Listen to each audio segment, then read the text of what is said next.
Two people earn the same income, live in the same city, and start with the same financial conditions. One builds a full, abundant life. The other builds a minimalist life. Neither path is purely right or wrong. Each lifestyle creates visible costs, hidden costs, sunk costs, psychological rewards, and psychological traps. At 7:04 a.m., two phones light up in the same city. Same alarm, same salary, same age. But by the time their feet touch the floor, two completely different economies have already begun. Maya earns $85,000 a year. Her apartment is full, but not careless. Every object has a story. The ceramic bowl from Lisbon, the espresso machine she saved for, the couch large enough for friends, the shelves that make the room feel like a life already lived. Ethan earns the same $85,000. His apartment looks almost unfinished, but to him, that is the point. One table, two chairs, 5 shirts, no storage unit, no decorative objects he has to dust, insure, move, or emotionally defend. From the outside, Maya looks like she spends more. Ethan looks like he sacrifices more. But lifestyle is not just what money buys. It is what money commits you to. A full life purchases texture, comfort, social gravity, and identity.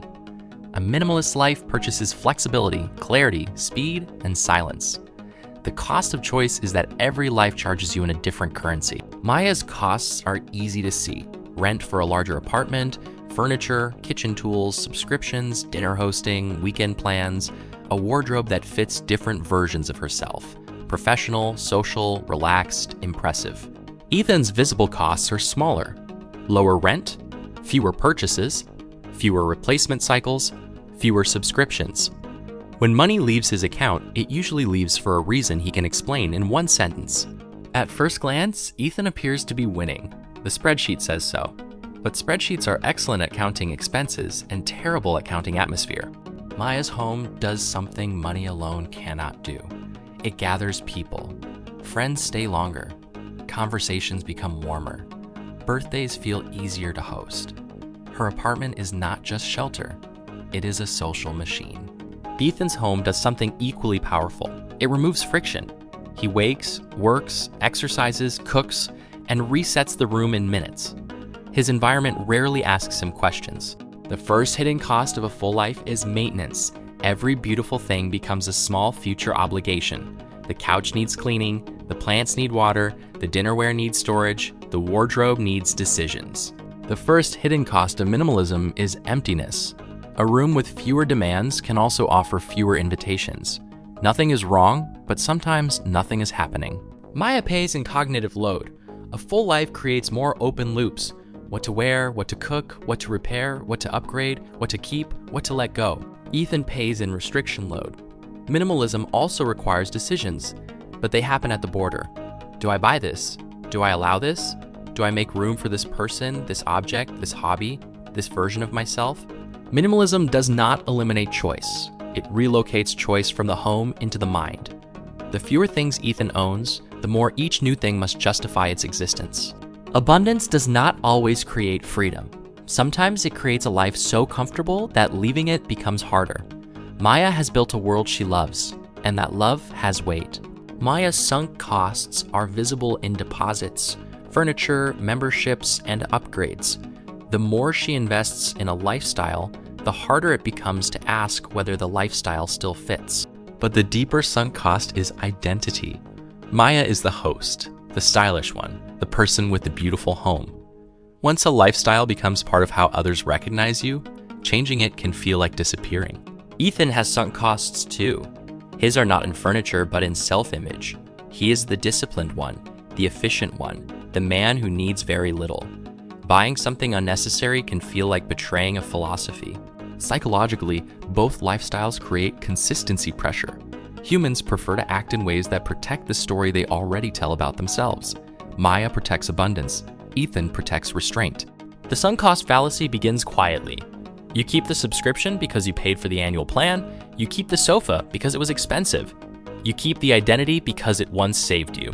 Maya's lifestyle stimulates the reward system often. New meals, new outfits, new rooms, new plans. The full life gives the brain novelty, variety, and sensory richness. But the brain adapts. What once felt luxurious becomes normal. The upgraded coffee machine becomes the default coffee machine. The beautiful apartment becomes just home. The full life must either deepen into meaning or escalate into consumption. At its best, Maya's full life creates social gravity. Her spending becomes a form of connection. The cost of the table is not just wood and rent.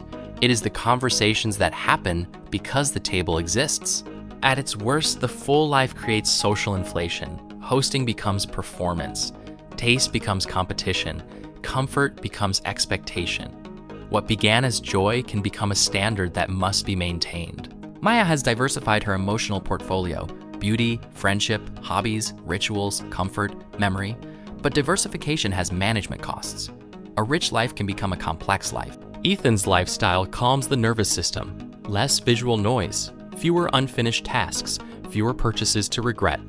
Minimalism gives him a rare modern luxury, a lower baseline of stimulation. The real asset Ethan buys is optionality. He can move faster, change jobs faster, travel lighter, save more aggressively. His life has fewer anchors, which means the future has more doors. But minimalism can become control disguised as freedom. When every object must prove its worth, the home becomes efficient, but the person can become guarded. There is a hidden danger in spending too little on life. Ethan may save money while underinvesting in comfort, community, beauty, and memory. A low-cost life is not automatically a well-lived life. Minimalism can compress identity. If you remove too much, you may remove not just clutter, but evidence of becoming. The guitar you never mastered, the books that changed you, the objects that remind you who you were brave enough to try to be. Then the company announces restructuring. Same income no longer means same security. Suddenly, every choice they made becomes visible under stress. Maya's full life now reveals its fixed costs. The larger apartment, the hosting habits, the memberships, the lifestyle that once expanded her world now reduces her runway. Ethan's minimalist life reveals its strength. His expenses are low, his savings are high. He has time to think before fear makes decisions for him. Flexibility is not dramatic until the moment you need it. But Maya has something Ethan does not have at the same scale: a dense social network. Friends she hosted now send job leads. A former guest introduces her to a hiring manager. Her full life has produced relational capital. Ethan has financial capital, but less relational surface area. He is safe, but slightly isolated. His life is optimized for independence, and independence is powerful until what you need is help. Maya does not become minimalist. She becomes more precise. She keeps the table, the books, the rituals, the friendships. She sells the objects that were only performing identity. She learns that abundance must be edited to stay alive. Ethan does not abandon minimalism. He makes it warmer. He buys the armchair. He invites 2 friends over. He keeps fewer things than Maya, but more than his fear allowed. He learns that freedom is not the absence of attachment. It is choosing attachments consciously. The question was never who spent less. The deeper question was which costs were chosen consciously and which costs were inherited from fear, habit, status, or avoidance. A full life can become a museum of past desires. A minimalist life can become a defense against future disappointment. But chosen well, abundance gives life texture, and minimalism gives life space. The cost of choice is not that one path is expensive and the other is cheap.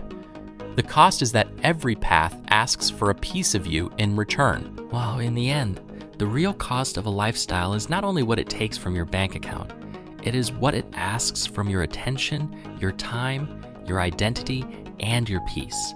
A full life is not automatically wasteful. A minimalist life is not automatically wise. Both can be beautiful. Both can become prisons. The question is not how little can I live with, or how much can I afford?